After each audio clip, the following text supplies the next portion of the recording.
Eu avisei aos meus filhinhos de Tessalônica que, antes da volta de Jesus, viria a apostasia e seria revelado o homem do pecado, o filho da perdição. O apóstolo João o chamou de Anticristo. Você sabe quem ele é? Você está preparado para o maior engano que esse planeta já viu? Abra os seus olhos. Cuidado! Existe uma escolha a se fazer entre a verdade e a mentira.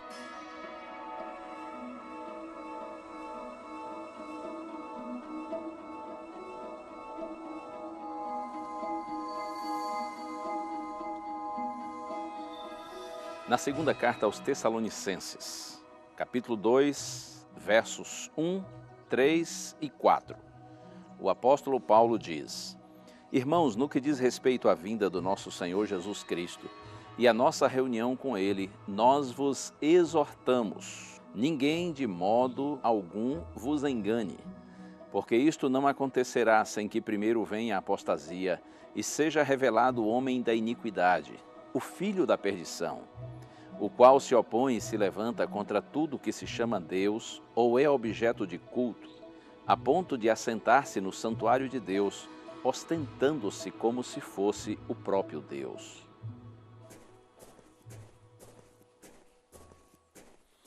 Esse texto é considerado o Apocalipse de Paulo. Do Gênesis ao Apocalipse, a Bíblia apresenta apenas dois caminhos: o caminho estreito, o caminho apertado, e também o caminho largo, o caminho espaçoso. A Bíblia fala da igreja verdadeira e a igreja falsa, a verdade e a mentira. A casa construída sobre a rocha, a casa construída sobre a areia. Há um grande conflito, segundo as Escrituras, que está sendo travado entre o bem e o mal. E nesse conflito não existe terreno neutro, não existe uma terceira opção. Aquele que, assim na linguagem popular, procura ficar em cima do muro, de acordo com Jesus, já está contra ele. Porque ele disse: quem não é por mim, é contra mim. Quem comigo não ajunta, espalha. Ele disse também que nós não podemos servir a dois senhores. Portanto, não existe uma terceira opção, não existe um terreno neutro nesse conflito entre o bem e o mal. E a grande verdade é que desde o Éden, o inimigo tem procurado maquiar a mentira, tentando fazê-la parecida com a verdade. O próprio Cristo disse que quando o diabo profere mentira, ele fala do que ele é próprio, porque ele é mentiroso e pai da mentira. Ele é o grande anticristo, ou seja, aquele que se opõe a Cristo, aquele que é contra Cristo. O inimigo, ele odeia Jesus e sempre quis tomar o lugar do Senhor. Para cumprir seus propósitos enganosos, o inimigo tenta penetrar no cristianismo. E para isso ele usa agentes religiosos, que parecem ovelhas, mas como disse nosso Senhor Jesus Cristo, em realidade são lobos disfarçados. Daí a advertência do apóstolo Paulo, conforme nós vimos, de que antes da segunda vinda de Cristo viria a apostasia, e seria revelado o homem da iniquidade, o filho da perdição, o qual se opõe e se levanta contra tudo que se chama Deus, ou é objeto de culto, a ponto de assentar-se no santuário de Deus, ostentando-se como se fosse o próprio Deus. Veja que a mesma iniciativa tomada por Satanás no céu seria tomada por esse sistema ou por esse poder religioso que tenta ser igual a Cristo. Que sistema religioso seria esse? Você já parou para pensar? Já imaginou? Que sistema seria esse usado pelo inimigo para se opor a Cristo, para se opor à igreja de Cristo, aos seguidores do Senhor? Quando a gente vai ao livro do profeta Daniel no Antigo Testamento, capítulos 2, 7 e 8, há uma descrição extraordinária que nos ajuda a identificar perfeitamente esse poder ou esse sistema religioso. Daniel diz que a partir do Império Romano, o Império de Ferro, que dominou o mundo por vários séculos, surgiria o que ele chama na profecia de um chifre pequeno ou uma ponta pequena. Um poder religioso que teria olhos, e uma boca que proferiria blasfêmias.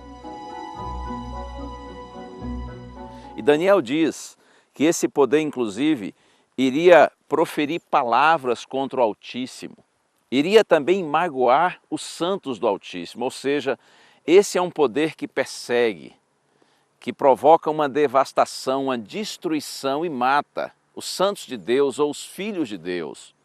E ainda mais, o profeta Daniel diz que esse poder iria também se encarregar de mudar os tempos e a lei. Além do mais, ele se engrandeceria até o príncipe do exército e tiraria dele o sacrifício diário.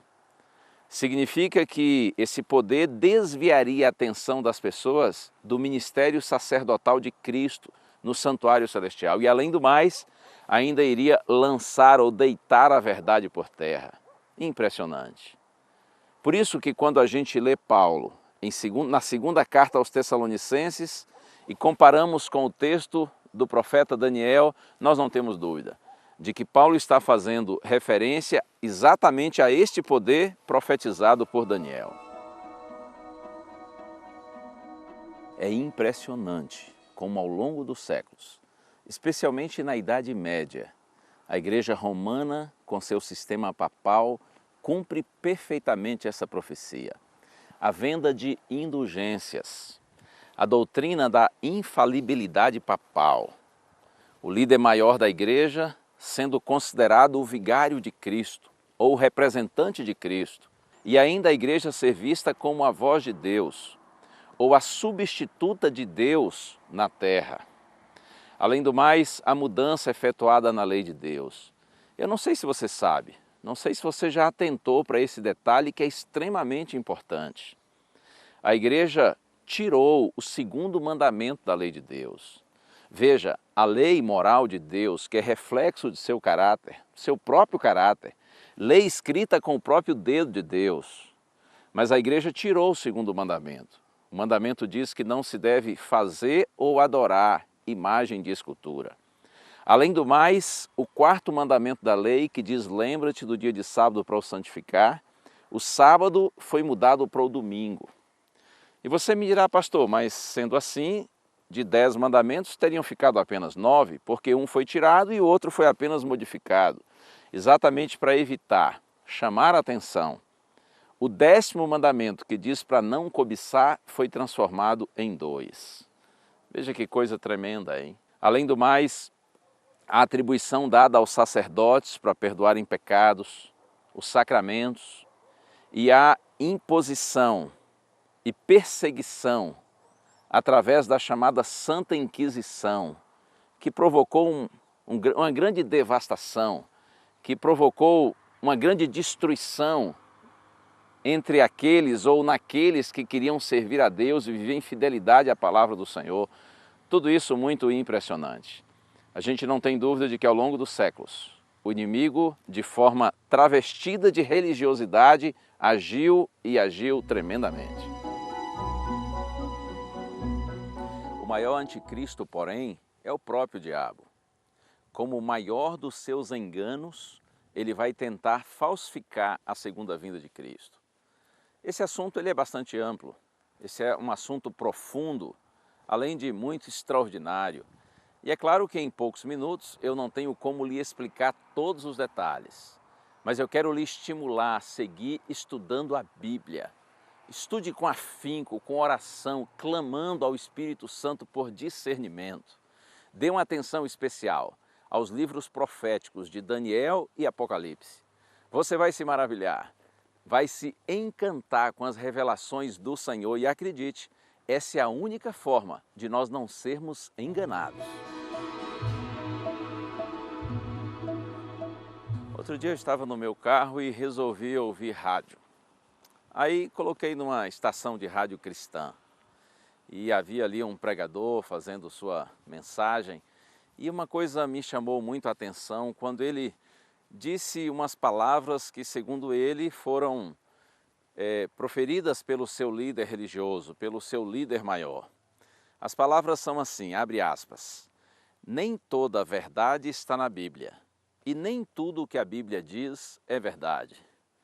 Eu fiquei impressionado com isso. Repito para você, nem toda a verdade está na Bíblia e nem tudo o que a Bíblia diz é verdade.